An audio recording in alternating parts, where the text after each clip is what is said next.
Mari kita tundukkan kepala saudaraku. Bapa di surga Tuhan, kami butuh firman-Mu. Tiada satu kekuatan pun yang dapat menolong kami, mengubahkan hidup kami. Hanya firman-Mu Tuhan. Kami datang ke tempat ini bukan karena kepentingan lain, tapi kami datang sebab kami memerlukan firman-Mu. Berbicaralah Tuhan kepada kami lewat bibir mulut hamba-Mu ini. Kuduskan, layakan menjadi saluran berkat bagi kami semua Tuhan. Kuduskan firman-Mu, berkati firman-Mu di hati kami semua. Bahkan pakailah hamba-Mu ya Tuhan. Kuduskan kehidupan hamba-Mu. Tolong hamba-Mu yang lemah dan hina ini. Nyatakan isi hati, menyatakan rahasia firman-Mu yang sebentar lagi akan Engkau sampaikan lewat bibir mulut hamba-Mu. Tuhan, kami tolak, kami usir segala roh, segala pikiran yang tidak sejalan dengan firman Allah. Kami patahkan segala kuasa kegelapan iblis yang seringkali menghalangi hati kami untuk boleh menerima berkat lewat firman Allah. Kami hancurkan di dalam nama Tuhan Yesus Kristus. Darah Yesus hancurkan setiap tipu muslihat iblis. Terima kasih Bapa. Kami sambut kehadiran-Mu, Raja di atas segala raja, Imam besar kami, Gembala Agung, mempelai laki-laki surgawi kami, Tuhan Yesus Kristus. Haleluya, haleluya. Amin. Mari saudara, silakan duduk.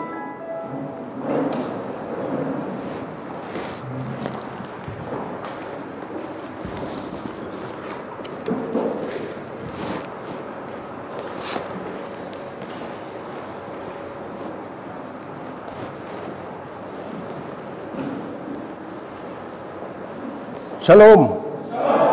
Sekali lagi shalom. Puji Tuhan saudara, saya berterima kasih kepada Tuhan. Saya rindu saudaraku, kedatangan saudara tidak sekedar datang, tetapi saudara datang oleh mendapat berkat lewat firman Tuhan. Saudara yang dikasihi Tuhan, saya rindu. Hari Selasa kita akan masuk dalam pendalaman Alkitab. Saya akan lebih dalam berbicara tentang pengangkatan, sebab saya lihat kalau lihat peta zaman, kalau kita lihat peta zaman, seharusnya sudah terjadi pengangkatan. Di dalam kitab 1 Petrus, Alkitab berkata, 1 hari bagi Tuhan sama dengan 1000 tahun bagi manusia. Allah menciptakan langit dan bumi dan segala isinya hanya memerlukan 6 hari. 1 hari bagi Tuhan sama dengan 1000 tahun bagi manusia. Allah hanya membutuhkan 6 hari untuk mengadakan segala sesuatu di atas muka bumi, di atas langit. Hari pertama semua diciptakan. Hari ke-6 semua sudah siap, baru manusia diciptakan. Kenapa dikatakan hanya butuh 6 hari? Kita hitung dalam peta zaman, mulai dari Adam dan Hawa sampai kepada Abraham, itu 2000 tahun. Dari Abraham sampai Yesus Kristus, itu sudah 2000 tahun yang lalu. Dari Yesus Kristus sampai sekarang, sudah 2020 tahun kita sekarang. Artinya, perpanjangan waktu Tuhan sudah hampir habis. Hari ke-6 sudah lewat. Jadi saudara harus berjaga-jaga. Saya tidak menakut-nakuti saudara. Jangan sampai nanti terjadi pengangkatan saudara, tidak. Saudara menyalahkan saya, tidak ingatkan saudara. Dan ini dalam pendalaman Alkitab saya akan mendalam terus mengenai pengangkatan. Saat pengangkatan, saudara harus pastikan bahwa saudara terangkat atau tidak. Sebab nanti kita akan masuk masa yang lebih sulit di tahun-tahun yang akan datang. Saya cuma mau mengingatkan saudara, kita memasuki masa yang lebih sulit di tahun-tahun yang akan datang. Ini baru cuma sekitar 6 bulan, 4 bulan lewat sudah masuk 5 bulan. Kita sudah melihat kesulitan, sudah mulai melumpuhkan berbagai macam sumber ekonomi. Manusia sudah mulai tidak lagi menentu dalam berpengharapan. Tapi saudara yakin dan percaya bahwa Tuhan tidak pernah keliru dalam melakukan segala sesuatu. Oleh sebab itu saudara ini kasih Tuhan adalah satu anugerah jika kita masih diberi kesempatan untuk boleh mendengarkan firman Tuhan. Sekali lagi shalom. Firman Tuhan pagi ini saya ambil dengan tema kebanggaan kita, atau kebanggaan adalah kesukaran dan penderitaan. Sekali lagi tema firman Tuhan pagi ini adalah kebanggaannya adalah kesukaran dan penderitaan. Itu terambil dalam kitab Mazmur pasal 90 pada ayatnya yang ke-10. Dari kitab Mazmur 90 pada ayatnya yang ke-10. Kalau saudara sudah dapat, baru saya akan bacakan. Mazmur 90 ayatnya yang ke-10. Ya, kalau buka komik cepat sekali, tapi kalau buka Alkitab memang agak lambat. Ya, malum, sudah dekat kedatangan Tuhan, kita sudah harus berlomba. Baik, saya bacakan kepada saudara Mazmur 90 ayat yang ke-10. Masa hidup kami 70 tahun, dan jika kami kuat 80 tahun. Dengarkan baik-baik. Masa hidup kami 70 tahun, dan jika kami kuat, 80.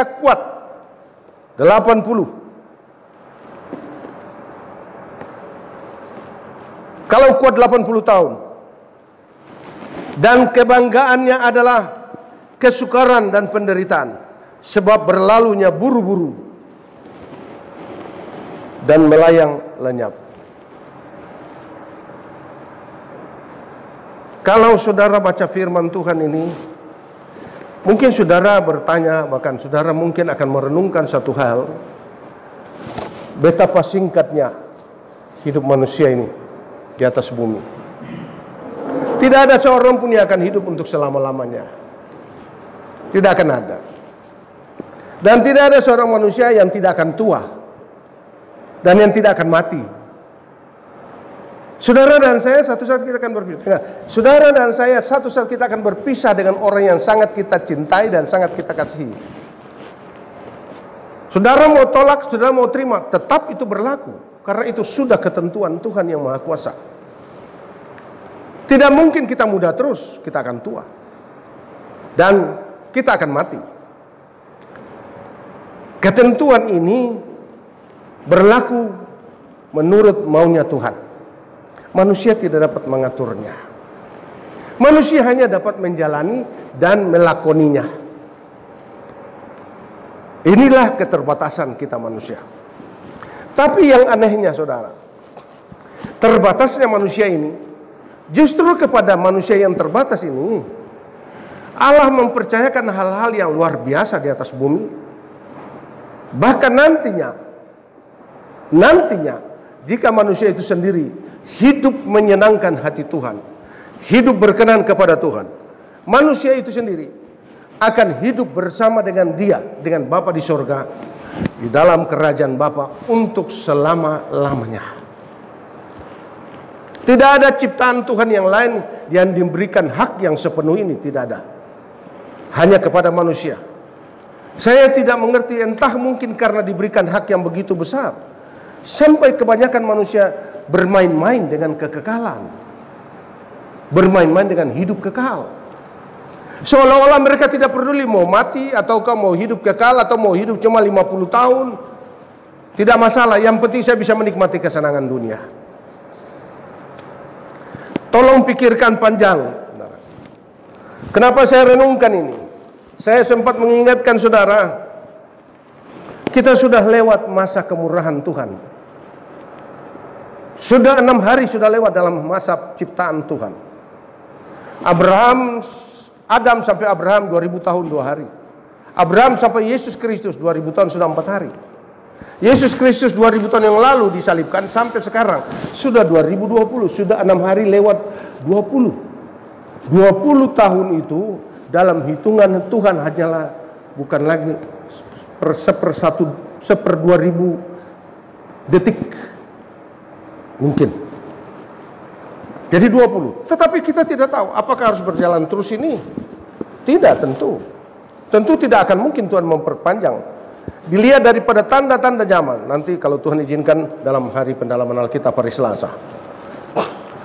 Yesus memperingatkan banyak Farisi dan ahli Taurat, bahkan Yesus memperingatkan banyak orang. Kalau tanda zaman, hari akan hujan, saudara tahu akan hujan. Hari akan panas, saudara tahu akan panas. Tapi kenapa tanda-tanda akhir zaman tidak pernah saudara terkira, tidak pernah saudara taruh hati dan memperhitungkannya? Kita sudah berada pada perpanjangan waktu Tuhan. 2020. Saya sedang berbicara, Kalau Anda 20 tahun yang akan datang, anak-anak saya ini mungkin sudah umur 40. Kalau 20 tahun yang akan datang Tuhan berikan saya kekuatan, saya sudah 80 lebih. Apakah mungkin? Semua kembali kepada Tuhan. Saya terlalu yakin bahwa Daniel, dia berkata, Tuhan yang aku layani begitu setia kepadaku dari sejak aku muda sampai aku sudah berusia 80 tahun ini. Dia tidak pernah salah dalam menuntun hidupku, kata Daniel. Masakan sekarang aku mengabaikannya lagi? Tidak mungkin. Begitu juga dengan Kaleb. Ketika dulu aku muda, sebagaimana aku melayani hamba Tuhan Musa, usiaku waktu itu 40 tahun. Sampai sekarang usiaku sudah 80 tahun, 40 tahun kemudian sudah 80 tahun. Aku masih kuat sama seperti yang dulu 40 tahun lalu. Saya pikir ini adalah mustahil, tapi ini kenyataan. Kaleb 40 tahun yang lalu dia masih kuat melayani hamba Tuhan Musa. 40 tahun kemudian dia usia 80 tahun. Dia berkata kepada Musa, kepada Joshua. Dia bilang kepada Musa, berikanku pembagian tanah. Waktu pembagian tanah bangsa Israel, Kaleb meminta tanah yang banyak. Di sana masih banyak segala macam kesukaran, kesulitan. Harus banyak berperang, melawan banyak musuh. Orang tua sebagaimana Kaleb, untuk apa dia mencari sulit dan susah di hari tua 80 tahun lebih? Seyogianya orang tua seperti Yosua, dia sudah tinggal duduk, angkat kaki, baca koran dan menikmati hari tua dengan senang. Tetapi di masa usia 80 tahun, Kaleb masih meminta yang sukar dan sulit untuk dia taklukkan. Kalau demikian berlaku kepada Kaleb, apakah Tuhan menganaktirikan saya seperti tidak sama dengan Kaleb? Tuhan sama memperlakukan semua orang. Tergantung bagaimana saudara punya penyerahan kepada Tuhan. Saya ulang-ulang kata-kata saya dari mimbar. Hubungan saudara dengan Tuhan akan tergambar lewat saudara punya kata-kata doa. Setiap saudara berdoa, saya akan ukur. Telinga saya 2, saya ukur. Hubungan dia dengan Tuhan bagaimana tergantung dari bahasanya dia berdoa. Kalau hanya asal berdoa, saya bilang kemarin, anak umur 4 tahun sampai 10 tahun, kalau berdialog dengan bapaknya, lain bahasanya. Dengan orang yang umur 20 sampai 40 tahun, berbicara dengan bapaknya, lain bahasanya. Anak umur 4 sampai 10 tahun, dia punya segala dialog, dia punya segala doa, permintaan, semata-mata untuk kepentingan dirinya. Untuk dia punya kehidupan. Tetapi anak usia 20 sampai 40 tahun lebih banyak mengenal, bahkan kalau bisa dia memahami bapaknya. Sangat berbeda dengan orang yang sudah usia 50 ke atas sampai 60. Bukan lagi kata-kata yang disampaikan kepada Tuhan dalam doa, kebanyakan hanya air mata. Ini menunjukkan bahwa terlalu banyak pengalaman pahit, sukar dan sulit yang dia lalui. Sehingga tanpa kata-kata kitab Roma pasal 8, Roh Kudus memimpin kita di dalam doa, menyampaikan kepada Bapa di sorga tanpa kata-kata. Dan Roh Kudus memahami dan Bapa di sorga memahami apa yang disampaikan, lalu menjawab setiap permohonan kita. Apakah saat ini juga Roh Kudus memahami saudara punya bahasa doa? Jangan terlalu gampang berbahasa roh. Kalau saudara tidak mengerti apa artinya bahasa roh. Bahasa roh adalah bahasa yang diberikan oleh roh. Saat kita hidup menyenangkan roh, menyenangkan Bapa di surga, Roh Kudus akan mengatur saudara punya bahasa. Itulah yang disebut bahasa roh. Sehingga saya berkata, orang yang berbicara 20 tahun menjelang 40 tahun, orang yang berdialog dengan Bapaknya. Doa artinya berdialog. Tentu kalau orang berdialog, dia berbicara, dia tunggu ada jawaban. Itu. Kalau saya lihat orang Kristen berdoa tidak tunggu Tuhan, dia hantam saja, tuntang. Amin. Inilah Kristen kekanak-kanakan. Saya tidak tahu di antara saudara masih seperti itu. Berubahlah. Oleh sebab itu saudaraku yang kekasih dalam Tuhan, orang Kristen yang sudah berusia 20 sampai 40 tahun, seperti demikianlah bahasanya tadi saya katakan. Seharusnya dia lebih senang, dia lebih banyak menyenangkan hati Bapa di surga. Malah saya bertanya kepada saudara yang dengarkan firman pagi hari ini, seberapa banyak saudara menyenangkan hati Bapa dalam doamu? Ataukah seberapa banyak, ataukah setiap kali saudara berdoa sudah menyenangkan dirimu?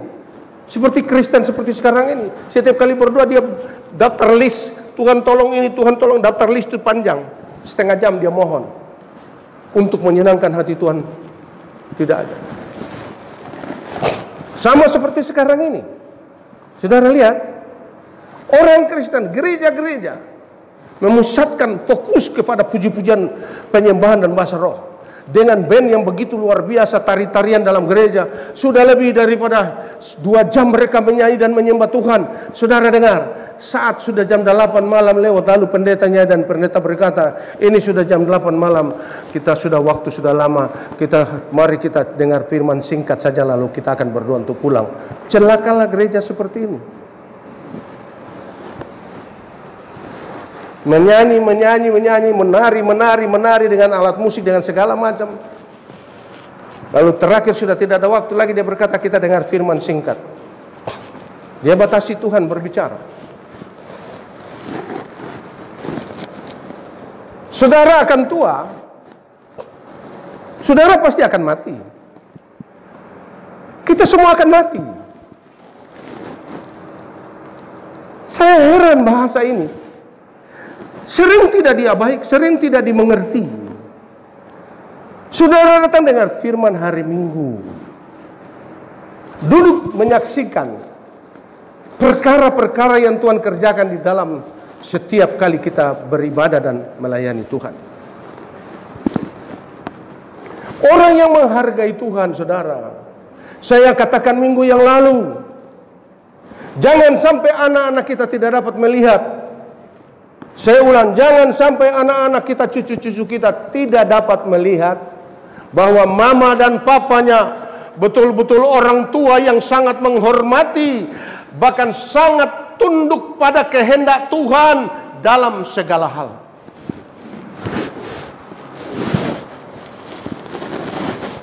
Kalau ini terjadi, padang berubah. Kalau ini terjadi, rumah tanggamu berubah. Kalau ini terjadi, hidup mudamu berubah. Karena Tuhan tidak akan berdiam diri melihat orang yang selalu melakukan kehendaknya dengan sepenuh hati. Tidak mungkin. Oleh sebab itu saudara, saya perlu ingatkan, pusaka abadi, mutiara yang tidak pernah habis ketika kita masih hidup adalah kita menitipkan kepada anak-anak kita bagaimana cara hidup yang menghormati Tuhan.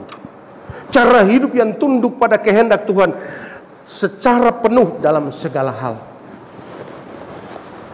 Bukan kekayaan, bukan pengetahuan. Saudara bekali anak-anak dengan pengetahuan, dengan pendidikan. Sekarang gara-gara virus corona, anak-anak berhenti sekolah sampai Desember. Mau belajar apa? Belajar lewat TV, terbatas. Terbatas. Kita berdoa banyak.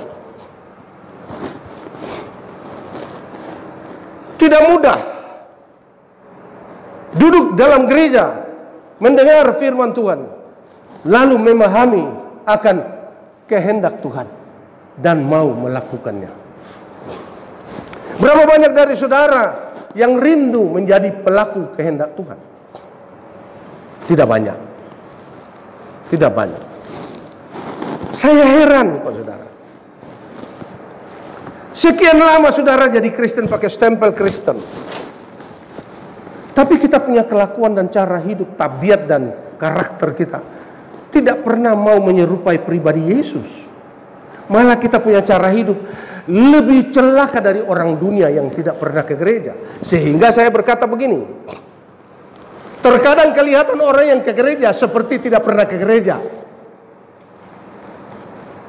Kelihatan orang yang melayani Tuhan seperti kelihatannya seperti tidak pernah melayani Tuhan. Hidup di zaman pola hidup baru, new normal, kata pemerintah dunia ini sekarang ini. Semua harus berubah baru. Tapi saudara dengar, satu pola hidup baru yang diterapkan oleh Alkitab yang sampai sekarang ini belum diterapkan di dalam gereja. Belum. Belum diterapkan dalam rumah tangga nikah Kristen, belum. Kalau saudara berani terapkan, saya berani jamin, saudara akan hidup seperti orang linglung. Kalau saudara tidak dewasa betul dalam Tuhan. Sebab 1 Korintus pasal 7 ayat 29 berkata, yang punya istri seolah-olah tidak punya istri, yang punya suami seolah-olah tidak punya suami. Coba saudara renungkan hidup ini, pulang baca. Kalau ini diterapkan, kalau Tuhan izinkan ini berlaku, ini hidup, pola hidup menjelang Tuhan datang. Singkatnya, manusia, orang-orang yang memiliki perkara barang-barang duniawi, seolah-olah mereka tidak pernah memilikinya. Coba saudara renungkan pola hidup seperti ini. Tidak mudah. Saudara masih masih susah untuk lepas daripada saudara punya kesenangan duniawi. Coba saudara renungkan, bisakah kita hidup seolah-olah kita tidak punya istri? Artinya seluruh perhatian, seluruh kepentingan, seluruh gerakan hidup kita semata-mata tertuju kepada Tuhan. Sebagaimana di dalam kitab 1 Timotius berkata, seorang prajurit yang sementara berjuang, dengar baik-baik, seorang prajurit Kristus yang sementara berjuang, dengar, sementara berjuang, artinya prajurit yang tidak duduk-duduk ongkang-ongkang kaki, atau prajurit yang sementara orang beribadah dia duduk di rumah baca Quran. Bukan itu prajurit, itu prajurit yang akan nanti dibakar di lautan api. Belum sempat Tuhan datang dia sudah dibakar itu. Dia sudah dibakar sama apa? Keinginannya sendiri. Coba saudara renungkan. Saya perlu sampaikan ini, jangan nanti saat pengangkatan saudara menyesal. Saya sudah ngomong kemarin, bukan dalam minggu lalu. Akan ada penyesalan yang mendalam ketika Yesus datang sebagai Mesias. Gereja belum siap. Gereja belum dewasa. Kita masih terkait dengan kita punya kebiasaan duniawi. Kita masih terikat dengan kita punya tradisi. Mau kawin mesti potong babi berapa ekor, bayar jujuran pakai babi. Sekarang babi-babi di India sudah mau mati semua ini. Saya baru dengar kemarin 87 mati, baru lagi minggu yang lalu 77 mati lagi. Sudah lebih 400 ekor babi mati, mau mati semua. Supaya orang Nias bertobat. Gara-gara babi bertengkar. Babi warnanya bagaimana, bulunya agak pirang, harganya lain. Sudah nilai. Bertengkar hanya gara-gara babi. Babi yang Tuhan Yesus suruh iblis masuk, dia pergi bertengkar dengan iblis yang ada di dalam itu. Ya, semoga saudara sadar. Ada hamba Tuhan datang di sini bilang 87 ekor mati dia punya babi. 87 kali 1 ekor berapa? Katakan 1 ekor 1 juta. 87 juta. Nah, saudara, ketika saya merenungkan firman Tuhan yang saya baca Mazmur 90, hidup manusia hanya 70 tahun saja. Lebih daripada itu, Alkitab berkata, kebanggaannya, kesukaran dan penderitaan. Kenapa perkara ini? Mengapa persoalan yang seperti ini tidak pernah dibicarakan dari mimbar-mimbar gereja? Umat Tuhan harus tahu bahwa setiap manusia yang duduk dalam gereja harus mengalami masa tua atau mati duluan. Saudara harus paham ini. Tapi yang saya herannya, mengapa dari mimbar-mimbar gereja tidak pernah diberitakan? Kenapa manusia-manusia Kristen tidak pernah membicarakan hal ini? Yang penderitaan dan kesukaran itu. Hanya yang dibicarakan apa? Nanti kalau papa mati, papa punya harta di sini, papa punya harta di sini. Nanti kalau kau mati ini kau punya bagian.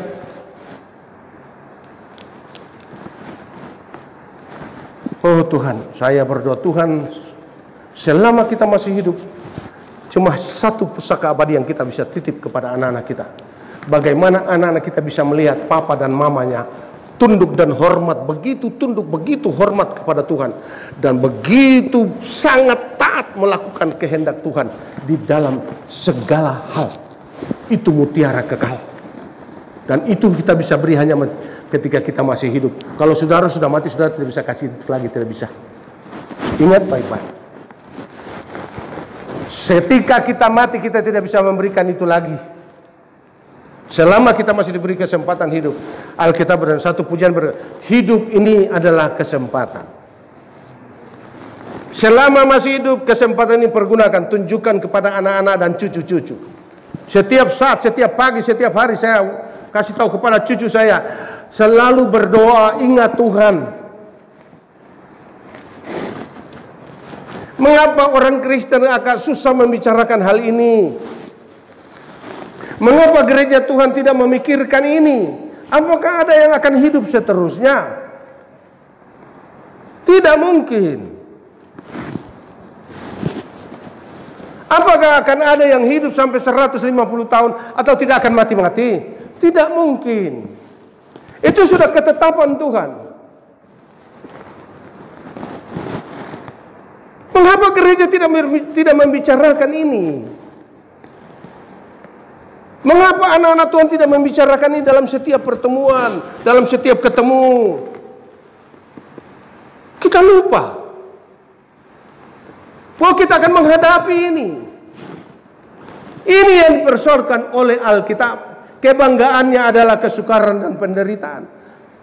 Lupakah saudara? Bahwa orang memasuki hari tua, tidak ada kesenangan.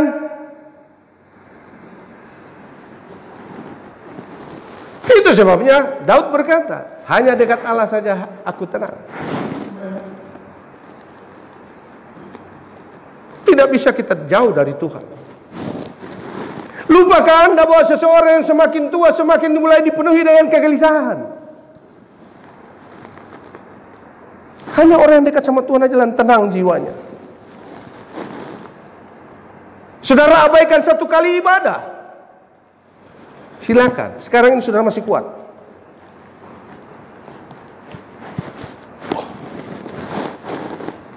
Saya punya usia sekarang menuju ke 70. Beranjak menuju ke 70. Tapi saya berkata kepada Tuhan, seberapa lama Engkau berikan aku kepercayaan, topanglah aku ya Tuhan. Haleluya. Istri saya sudah begitu juga demikian. Tidak mudah. Saudara mengabaikannya mungkin karena saudara masih merasa kuat. Makanya tadi saya katakan, orang usia 4 tahun sampai 10 tahun kalau berdoa, lain bahasanya. Orang usia 20 sampai 40 tahun berdoa bahasanya lain. Bagaimana bahasa doa saudara dengan Tuhan, itulah yang menunjukkan kualitas dan mutu hubungan saudara dengan Tuhan. Kalau hubunganmu dengan Tuhan tidak beres, doamu kocar-kacir. Seperti anak-anak berdoa. Bapa kami dalam Tuhan Yesus, kami memakan berkati makan Tuhan, kami memakan dalam nama Yesus, dan kami usir setan dalam nama Yesus. Ini doa anak-anak. Ini doa anak-anak. Doa orang dewasa berdoa. Setiap kali dia menyebut Bapa kami yang di surga, dia sedang berhubungan dengan siapa? Rasakan. Saudara bukan berbicara dengan manusia. Saudara sedang berdialog dengan Bapakku di surga. Tidak ada kehormat. Tidak gemetarkah saudara berdoa? Seperti anak-anak orang Kristen kalau berdoa. Saya lihat ini kebanyakan di sini kalau berdoa seperti anak-anak. Tidak rasa bahwa dia sedang berhubungan dengan siapa. Tidak gemetar. Sedih saya lihat bertahun-tahun dulu dengar firman, tapi bahasa doa menunjukkan bahwa saudara punya hubungan dengan Tuhan hancur-hancuran.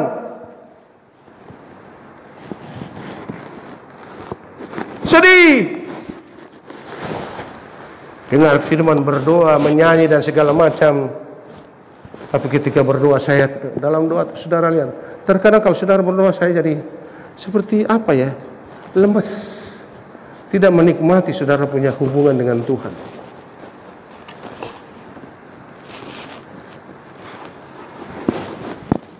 Saya jadi bingung. Mengapa saudara tidak pernah mempersoalkan hal ini? Sekarang saudara masih senang. Tapi satu ketika saudara harus tahu bahwa saya harus menuju kepada usia tua.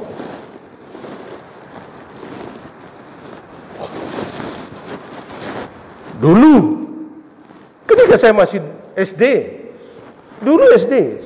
puluhan tahun yang lalu. Sekarang saya sudah tua.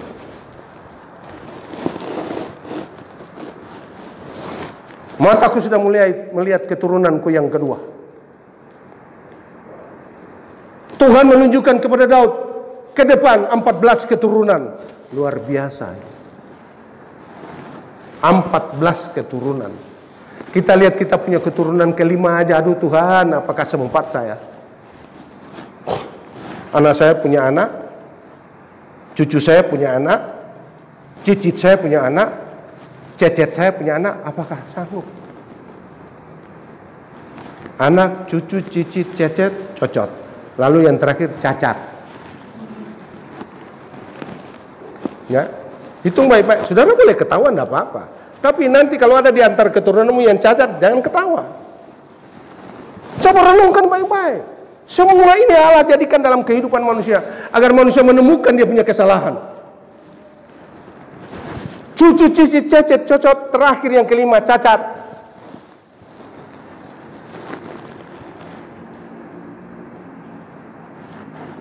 Empat belas keturunan Tuhan kasih lihat kepada Daud. Saya berkata kepada Tuhan, apakah mungkin saya bisa melihat keturunanku yang kelima atau keenam?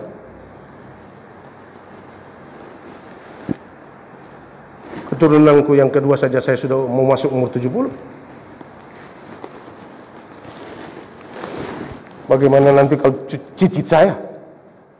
Habis cicit cecet. Bagaimana? Cecet, cocot saya. Aduh, apakah mungkin? Oh Tuhan, ku ingin masuk dalam bilangan-Mu. Haleluya.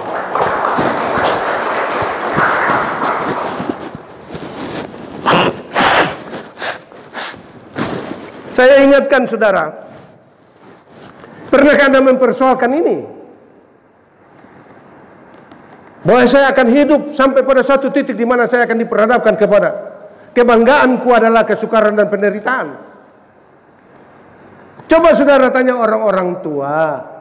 Apakah orang yang sudah tua, sakit-sakitan, sesak napas, minum obat tiap hari, tanya sama dia, apakah itu kebanggaan? Mungkin dia akan menangis. Tunggu mati saja Pak Pendeta. Kalau bisa Tuhan panggil pulang lebih cepat. Nah, ini akan sampai. Saya dengan istri berdoa kepada Tuhan. Tuhan, kalau saatnya Tuhan panggil pulang, jangan biarkan kami jadi beban kepada anak-anak dan cucu-cucu saya. Haleluya. Sudah umur 80 tinggal di tempat tidur kencing berak di. Aduh Tuhan, janganlah. Semua diatur di tempat tidur. Oh Tuhan, masuk di kamar sudah tidak bau harum lagi. Mau muntah. Apakah itu kebanggaan? Saudara pikir itu tidak akan datang? Akan. Bertingkahlah di masa muda, maka nanti saudara terima upahnya di masa tua. Bertingkahlah sekarang. Tidak apa-apa. Bapak Pendeta tidak marah, Tuhan tidak marah. Tapi tunggu, nanti. Haleluya. Kita tidak akan mungkin muda terus. Pernahkah Anda mempersoalkannya? Bahwa saya tidak akan muda terus. Pernahkah Anda mempercakapkannya dengan anak-anak dan istrimu? Wah, kita tidak akan muda terus. Saudara tahu, ketika saya sisir rambut, saya lihat rambut saya mulai putih, saya bilang, Tuhan, tahan dia dulu. Jangan diperbanyak. Tapi Tuhan berkata, kau tidak bisa melawan hukum alam. Saya bilang, saya tidak melawan, saya cuma mohon belas kasihan Tuhan. Haleluya. Itu bahasa orang tua. Kalau Tuhan boleh mohon belas kasihan, bukan meminta untuk kepentingan diri, tidak. So, saya bilang, Tuhan, dengan demikian saya masih bisa berdiri dari mimbar masih lebih kuat lagi.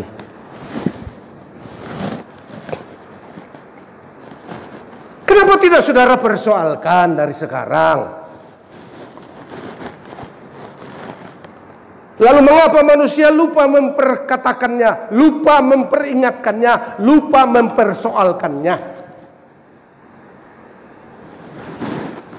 Lupakah saudara dan saya bahwa setiap manusia pasti akan tua dan akan mati? Itu dua ketentuan yang mutlak. Setiap manusia termasuk Anda. Lain di sini, ada di sini yang bukan manusia? Kalau merasa bukan manusia, keluar. Itu saya perintahkan dalam nama Yesus. Kalau ada yang duduk di sini merasa bukan manusia, segera keluar sebelum saya bertindak dalam nama Yesus. Haleluya. Kalau saudara manusia, dengarkan ini. Persoalkanlah tiap hari ketika saudara bangun bahwa saudara pasti akan tua dan pasti akan mati. Haleluya. Yang pasti saya ngomong, manusia punya dua hak yang diberikan. Hak untuk hidup dan hak untuk mati. Pergunakan baik-baik. Yang untuk hidup ini pergunakan baik-baik, supaya nanti dengan hidup itu hidup mati terhormat. Mati baik-baik. Kalau hidup baik-baik, mati baik-baik. Kalau hidup tidak baik, mati juga tidak baik. Itu pasti. Tidak akan pernah lari dari ketentuan itu. Hak untuk mati, hak juga untuk hidup. Silakan. Jika demikian adanya, saya sudah jelaskan tadi. Lalu kebanggaan manusia itu apa sih? Kebanggaan kita manusia itu apa? Kekayaan, harta, uang. Istri sampai 5. Ada istri sampai 35. Satu laki-laki istri 35. Yang saya heran, ini perempuan-perempuan yang mengkawin seperti laki ini. Ini perempuan-perempuan yang alam sadarnya sudah diambil setan.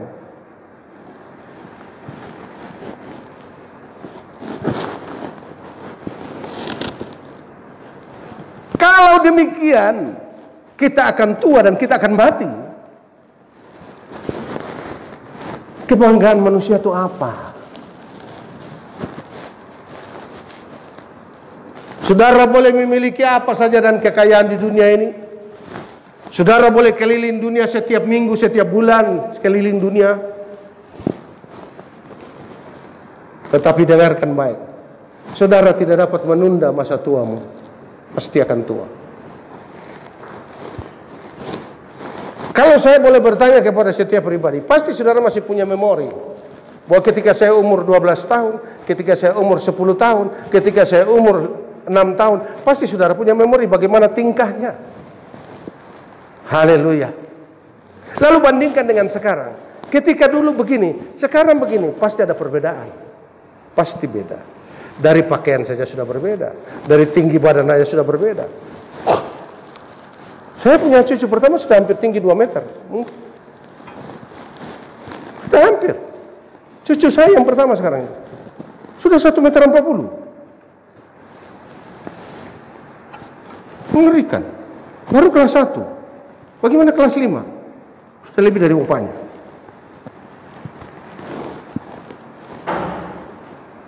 Ketika dia kirim fotonya kepada omanya, kaget. Ditelepon sama mamanya.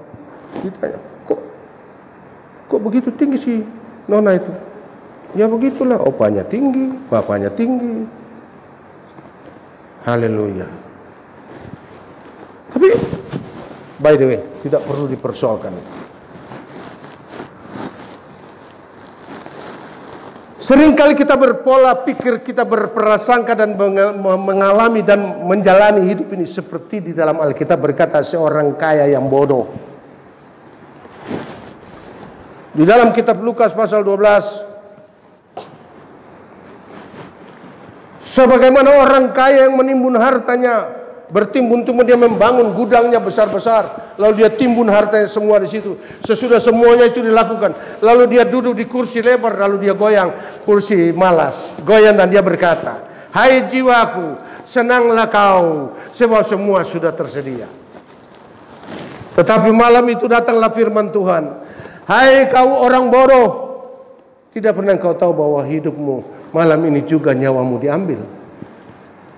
Bisakah engkau membawa semua itu? Untuk apakah semua itu? Bukankah ini tindakan bodoh? Kita menimbun semua, seolah-olah kita tidak akan mati. Seringkali kita lupa bahwa semakin tua seseorang, dengar, semakin tua seseorang, saya ulang-ulang, semakin sulit untuk menikmati apa yang dia miliki. Catat. Semakin tua seseorang, semakin sulit bagi dia untuk menikmati segala yang dia miliki. Ini yang saya sebut usaha yang sia-sia. Usaha yang melelahkan. Kita tidak akan pulang ke surga bawa semua itu.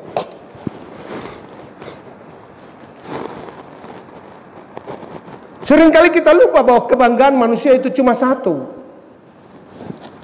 Ketika dia usia tua, coba saudara bayangkan, dia tidak bisa menikmati apa yang dia miliki. Lalu mulai dia menikmati kesukaran dan penderitaan.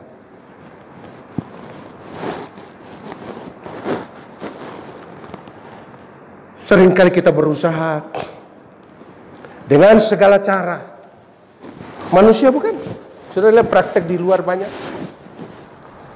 Kalau dia punya orang tua sudah usia tua 80 dan sebagainya, 70-80, sakit-sakitan, sesak napas, lalu dia berusaha dengan segala cara pakai oksigen untuk memperpanjang umurnya.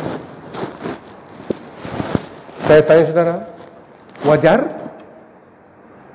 Wajarkah manusia memperpanjang umurnya sendiri? Wajarkah? Saya berpikir, memang pikiran manusia biasa ya, wajar-wajar saja. Tetapi saya lebih senang berkata, ini usaha yang sia-sia, menentang hukum kekekalan. Dengan segala cara, dengan segala usaha memperpanjang usia, sekalipun dia harus ke luar negeri untuk mencari obat yang begitu mahal, dipasang oksigen, bukan tidak boleh. Saya pernah membesuk orang yang seperti itu. Saya berkata, bukan tidak boleh, tapi kalau boleh saya nasihati. Kalau boleh, tindakan medis itu bukan tidak boleh. Mungkin saja bisa memperpanjang umur seseorang. Oksigen, beli obat di luar negeri, beli obat yang 1 tablet 1 juta, 1 tablet 2 juta, ada orang yang minum obat seperti itu.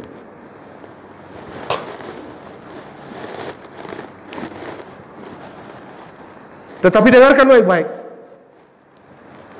Tindakan medis, usaha kita untuk boleh memperpanjang umur orang tua kita, boleh-boleh saja. Tapi dengarkan, catat,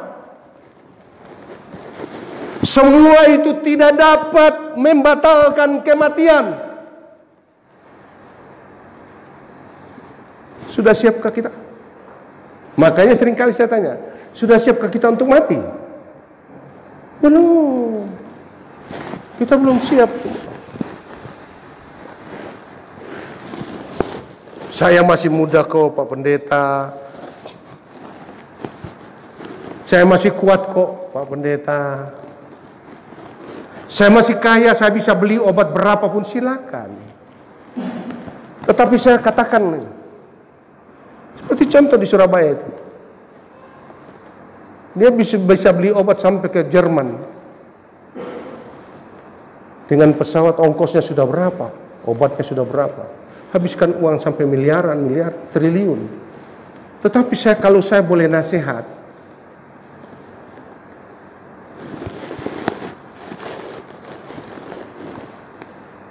Terkadang kita tidak sadar. Dengarkan baik-baik. Semua yang kita lakukan itu tidak dapat membatalkan kematian. Tidak mungkin. Kenapa saya harus berbicara begini? Manusia punya hak untuk hidup dan punya hak juga untuk mati. Kapanpun saudara menghindar, tetap itu akan datang. Kadang kita tidak sadar. Kita tidak sadar. Kalau usaha untuk memperpanjang umur, seringkali, dengarkan Pak, sangat menyakitkan. Kenapa saya katakan demikian? Seringkali sangat menyakitkan. Sebab apa saya katakan sangat menyakitkan? Dalam kenyataan, penderitaan dan sakit yang kita alami, dengar baik, penderitaan dan sakit yang kita alami terkadang sulit diajak bersahabat.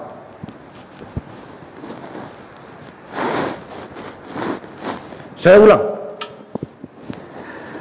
kita boleh berusaha untuk memperpanjang umur, boleh. Tidak, bukan tidak boleh, boleh saja. Tapi kalau saya boleh nasihat, pikirkan baik-baik. Semua ada waktunya. Mulai sekarang kita berserah. Sebab terkadang kita berusaha dengan segala cara. Tapi terkadang penyakit dan penderitaan yang kita alami, saudara mengerti tidak saya bicara ini? Mengerti ya? Jangan sampai saya bicara saudara kebingungan kemana-mana. Penderitaan dan penyakit yang kita alami terkadang sulit untuk diajak bersahabat. Sudah minum obat, sudah dengan segala cara, masih terus juga begitu kok. Jadi tambah sakit, tambah menderita. Itu yang dikatakan Mazmur. Kebanggaannya adalah kesukaran dan penderitaan. Lupa, kita lupa. Siapa yang bangga, saudaraku? Kalau dia harus menderita dan mengalami kesukaran hidup, siapa yang bangga ketika memasuki hari tua? Harus seperti ini. Mana ada hari-hari yang bangga seperti itu? Tidak ada.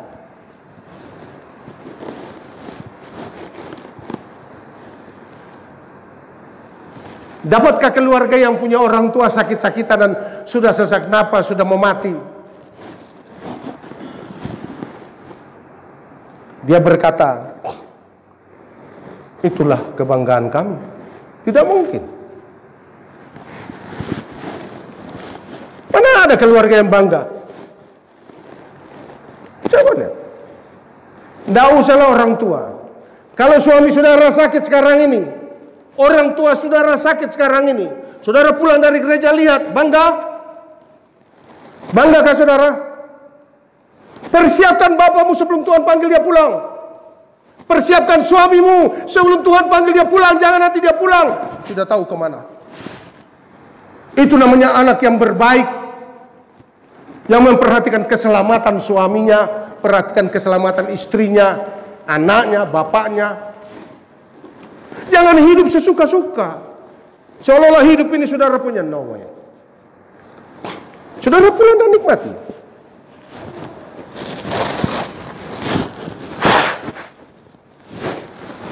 Adakah saudara bangga ketika pulang lihat suamiku tidak bisa berdaya apa-apa? Berjalan aja sudah susah. Mesti di kursi roda. Kalau jalan mesti dipegang. Bangga? Tapi yang anehnya, orang yang punya orang tua seperti ini seolah-olah tidak sadar. Orang yang punya suami seperti ini seolah-olah tidak sadar. Beribadah pun suka-suka. Mencari Tuhan semau kepalanya. Saya peringatkan, suatu saat Tuhan akan berbuat sesuatu. Tapi manusia ini susah memang. Susah. Maaf ya. Anak saya Pepi kalau bapaknya sakit dan meninggal, Tuhan panggil pulang lebih cepat. Tidak mungkin dia ada di sini melayani. Dia punya ciri hidup menjauh. Menjauh.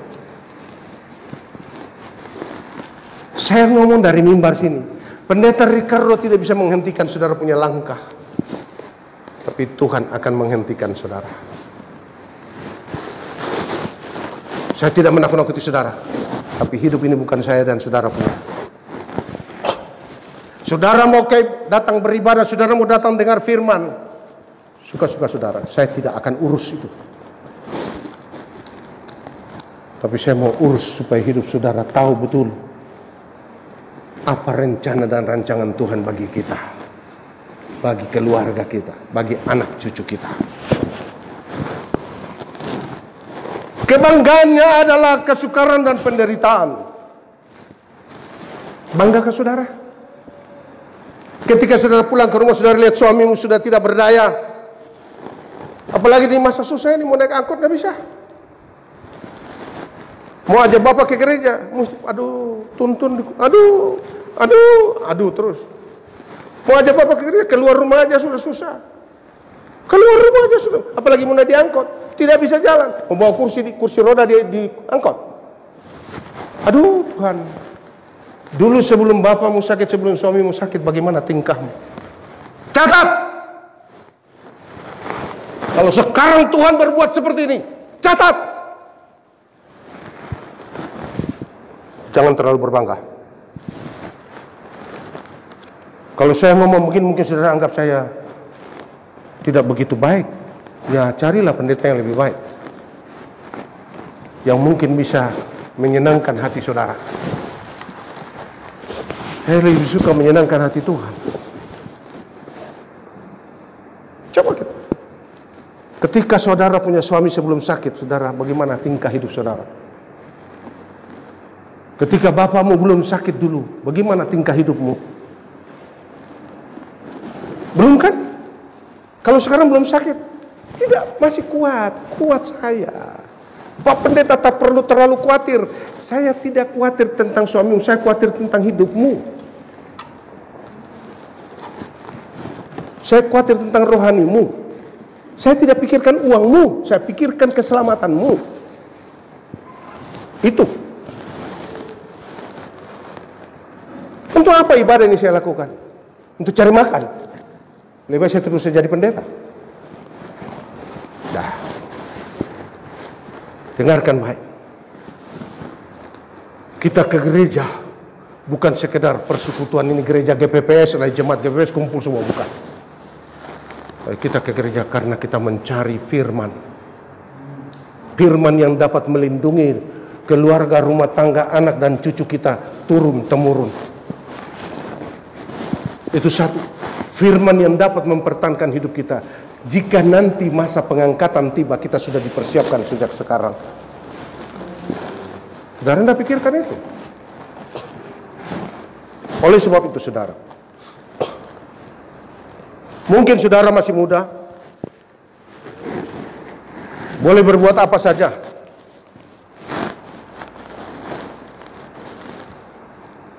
Mau bangga tentang apapun, silakan. Saudara, sudah banyak saya saksikan depan mata saya. Banyak yang melawan saya waktu masih kuat. Melawan saya masih kuat. Banyak. Saya khotbah di sini, dia melawan saya dari belakang. Tidak apa. Saya diajar Tuhan untuk tidak perlu terlalu diperhatikan itu. Tapi saudara lihat, belum cukup 50 Tuhan panggil pulang. Perhatikan, bangga saudara. Saudara rasa senang hidup seperti sekarang ini. Pulang ke rumah sadar, berdiri depan orang tuamu yang sakit dan menangis dan berdoa buat dia. Berdiri depan suamimu yang sakit dan berdoa untuk dia. Dia sakit bukan karena dia, tapi karena saudara. Berdoalah, bertobatlah. Tuhan menangisi Yerusalem sampai 3 kali.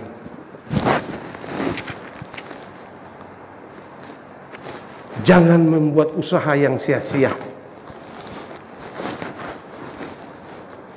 Kenapa tidak dari sekarang kita membicarakannya? Kenapa tidak dari sekarang pulang dari gereja kita membicarakan dengan suamiku, dengan istriku, dengan orang tuaku? Bicarakan. Tanya sama orang tua saudara, Papa umur berapa sekarang? Kira-kira Papa nanti umur berapa? Nanti Tuhan kasih. Dia pasti menangis. Pasti menangis. Kalau masih kuat seperti kita di umur berapa, saya masih mau lebih kuat lagi. Tapi kalau coba salah satu kaki sudah tidak berfungsi, sudah tidak bisa ngomong.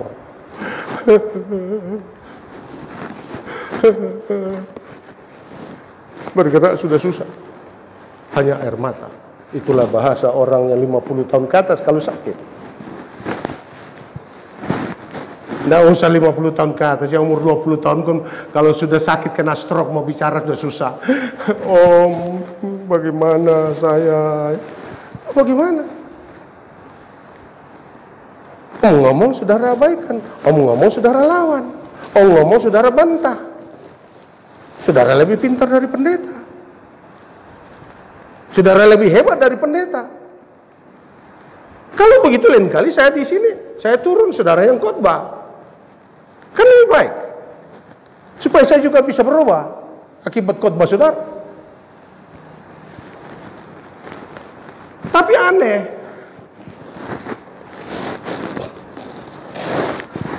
Kita lupa mempersoalkannya, kita lupa menceritakannya kepada anak-anak kita, kepada keluarga kita, kepada orang tua kita, kita lupa. Maaf kata. Kalau saja orang tua kita yang sakit bisa berbicara, dia pasti ngomong. Hidup ini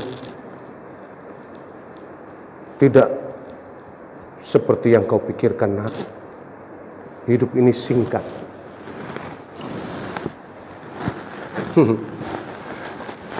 Kasih panjang umur sih boleh aja. Tapi dengar baik-baik. Penderitaan dan penyakit terkadang tidak bisa diajak bersahabat. Sudah diusaha oksigen dengan obat segala macam. Toh bayangkan di tempat tidur, maaf, buang air kecil, buang air besar di tempat tidur. Tuhan tolong kami. Saya berdoa dengan istri saya, Tuhan, janganlah kami seperti itu. Kalau Tuhan mau, mohon belas kasihan. Jadi beban buat anak dan cucu. Orang mau masuk kamar aja sudah bau, mau muntah. Bau kencing, bau kotoran. Inilah yang disebut kebanggaan yang adalah penderitaan dan kesukaran. Tapi saudara mengabaikannya, saudara anggap ini hal ringan. Jangan lupa bahwa saudara akan tua. Dan saudara pasti akan mati. Banggakah saudara melihat semua ini terjadi?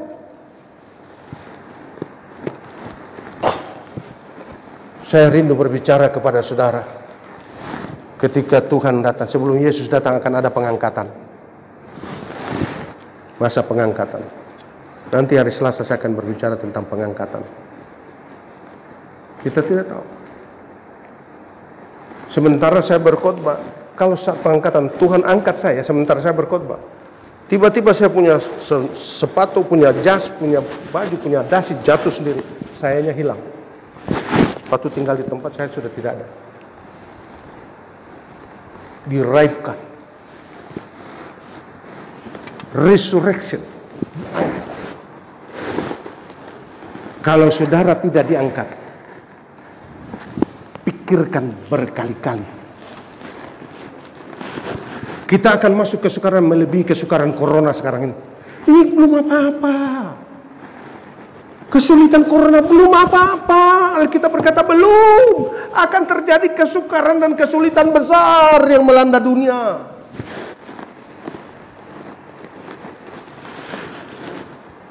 Orang yang tidak betul-betul punya hubungan dengan Tuhan semakin serius, semakin kuat, tidak akan tahan. akan banyak orang bunuh diri atau minta mati lebih cepat sebelum pengangkatan. Oleh sebab itu pada pagi hari ini, kalau saya boleh nasihat, ayo dari sekarang kita mulai mempercakapkan itu. Haleluya. Jangan anggap sepele. Saudara lihat tanda-tanda zaman? Sepertinya Tuhan Yesus sudah tidak lama lagi. Nanti kita akan masuk minggu 70 Daniel. Saat masuk minggu 70 Daniel, itu cuma tinggal hitung 3,5 tahun atau 42 bulan. Hanya hitung 42 bulan. Di situ kesukaran meningkat berkali-kali, bahkan beratus-ratus kali kesukaran, kesulitan. Hanya orang yang melekat kepada Tuhanlah yang akan sanggup melewati. Kalau tidak, kalau saya lihat saudara punya ibadah Senin Kamis, Corona aja sudah kempes. Mari saudaraku, masih ada kesempatan. Kebanggaannya adalah kesukaran dan penderitaan. Jangan lupa ini. Banggakah saudara? Dengar, kita berusaha dengan segala cara. Tapi penyakit dan penderitaan terkadang tidak mau diajak untuk bersahabat. Oleh sebab itu saudaraku, sadarlah di saat-saat yang seperti sekarang ini.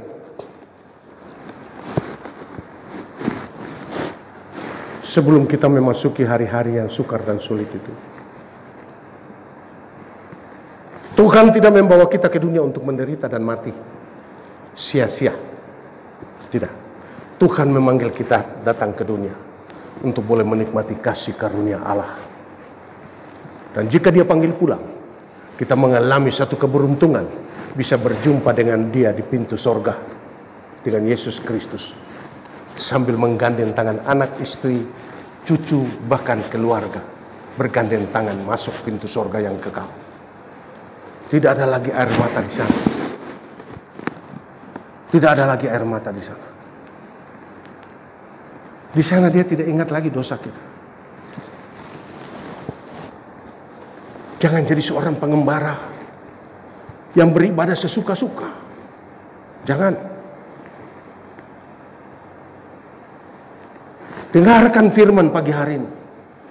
Ketika penyakit tidak bisa diajak bersahabat, saudara kucar-kacir bukan? Ketika orang tua sakit, kebingungan cari obat bukan? Berdoa panggil pendeta, tumpang tangan, pakai minyak, pakai daun sirih, pakai daun apa lagi? Kebanyakan sekarang kan pakai daun apa lagi? Minum buah mengkudu dan segala macam. Mengkudu jadi busuk, kita tambah lemah. Minum segala macam. Coba buktikan, pulang sekarang ini. Senangkah saudara? Ketika saudara kenyataan orang tetap berdaya, apa yang mau dibanggakan? Cuma kesukaran dan penderitaan. Tuhan, Engkaulah kekuatan. Engkau pembelaku. Di surga tidak ada lagi air mata.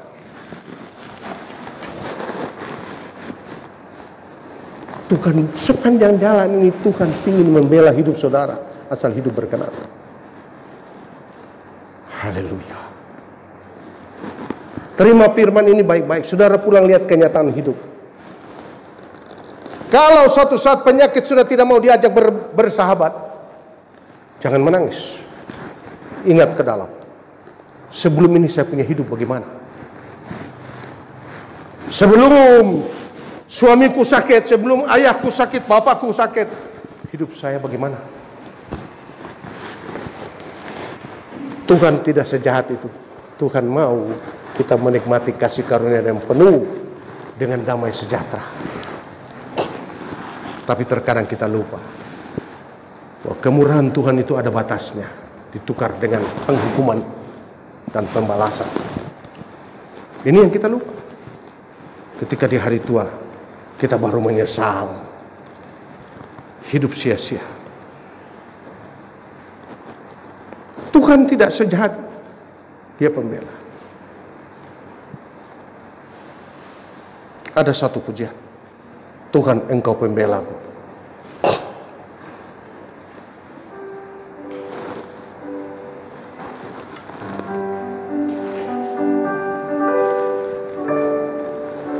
Tuhan Engkau pembelaku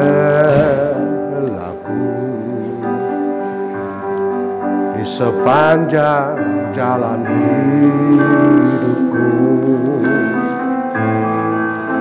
Dalam kesusahan, dalam pencobaan, Kau buktikan setiamu.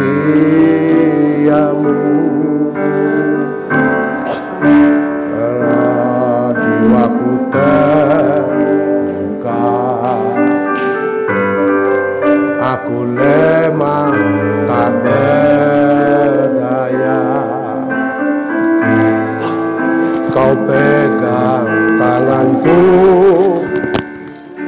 kekuatan hiburkan hatiku. Dari awal, saudara, kalau kita mau lihat pembelaan Tuhan sepanjang kita punya langkah, sadar sekarang, kita pakai hidup ini untuk apa? Suka-suka. Saudara mau beribadah, mau datang, mau enggak, mau silakan. Saya selama ini tidak terlalu pusing itu. Tapi tiba saatnya saya peringatkan. Hidup ini bukan milik saudara. Hidup ini bukan milik Anda dan saya. Kita cuma numpang, kata Alkitab. Numpang masih lebih parah. Bukan kontrak. Numpang, kontrak masih bisa saudara punya harga diri. Tapi kalau numpang, kapanpun saudara diangkat keluar, tidak ada peduli. Tapi tahukah saudara, sadarkah saudara, ketika masih sehat kita berbuat sesuka hati kita. Ketika suami masih kuat, suami masih hebat, kita beribadah suka-suka hati. Pulang, lihat orang tuamu sakit, tanyakan, Papa mau hidup sampai berapa lama? Kalau dia bilang sekian, tanyakan apakah Tuhan izinkan. Ini yang dilupakan.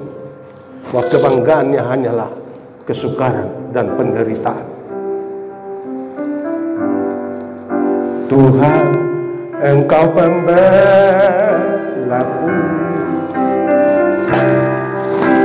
di sepanjang jalan hidupku. Dalam kesesakan, dalam pencobaan, Kau buktikan setiamu.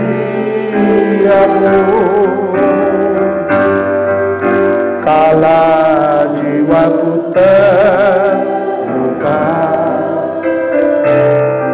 aku lemah tak berdaya. Kau pegang tanganku, Kau beri kekuatan, hiburkan hatiku. Saudaraku, saya ingin saudara nyanyi sambil merasakan. Jangan mulut komat kami tidak rasa. Hubunganmu dengan Tuhan seperti angin, tidak terasa. Orang yang menyanyi punya rasa hubungan dengan Tuhan, tanpa sadar air mata mengalir. Dia bisa menyembah Tuhan. Dia bisa menyembah.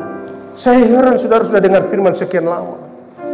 Hubunganmu dengan Tuhan aduh kosong, kucar kacir. Itu sebab terlalu banyak kesukaran dan kesulitan jadi kebanggaan dalam rumah tanggamu. Mari kita angkat pujian ini. Saya rindu saudara punya hubungan dengan Tuhan dipulihkan kembali.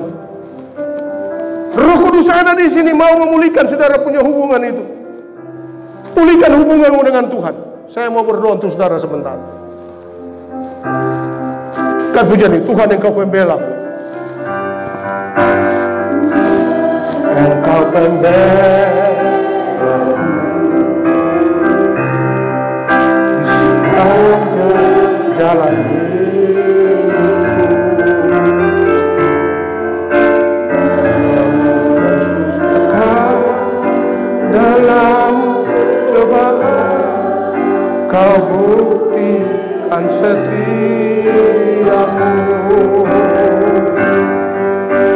kala jiwaku terluka, aku lemah tak berdaya. Kau pegang tanganku, kau beri kekuatan, hiburkan hatiku.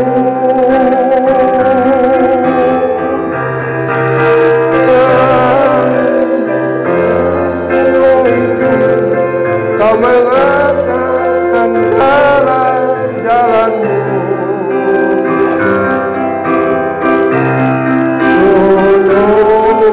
ku tidak mengerti mulia rencanamu bagiku. Semua yang telah terjadi mengubahku indah di matamu. Semoga saudara dapat merasakan besar anugerahmu. Ku ingat kebaikanmu selalu. Melalui semua itu, kau mengajarkan jalan-jalanmu.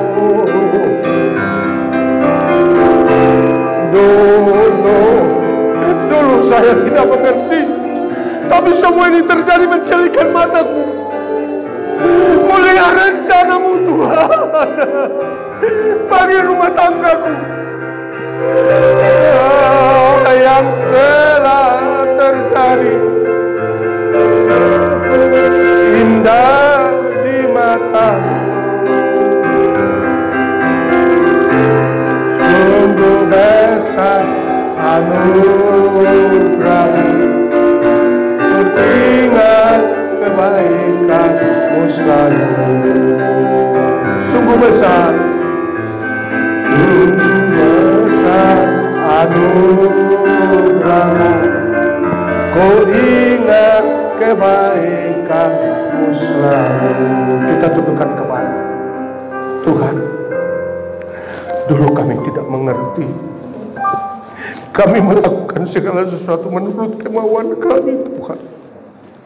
Tapi supaya terjadi dalam hidup kami penderitaan dan kesengsaraan bagi keluarga, suami, bagi orang tua, bagi bapak dan ibu kami, semua itu Tuhan, Engkau sedang mengajar jalan-jalan-Mu pada kami, Tuhan. Engkau sedang mengajarkan kehendak-Mu bagi kami. Kami yang tukang berontak dan tukang melawan ini, Tuhan. Caranya Engkau mengubah hidup kami begitu indah di mata-Mu, Tuhan. Agar kali akan datang kami melihat keturunan kami menerima berkat berketurunan selanjutnya, Tuhan. Terima kasih Tuhan Yesus, terima kasih Bapa di sorga. Engkaulah Tuhan, segala kebaikan-Mu kami ingat selalu di sepanjang hidup kami. Tuhan, meteraikan firman-Mu Tuhan di hati kami semua. Dan kami percaya Roh Kudus, Engkau berbicaralah terus, sekalipun hamba-Mu sudah selesai berbicara. Kami sambut berkat firman-Mu dalam nama Tuhan Yesus Kristus. Kami berdoa dan mengucap syukur. Haleluya, haleluya. Amin.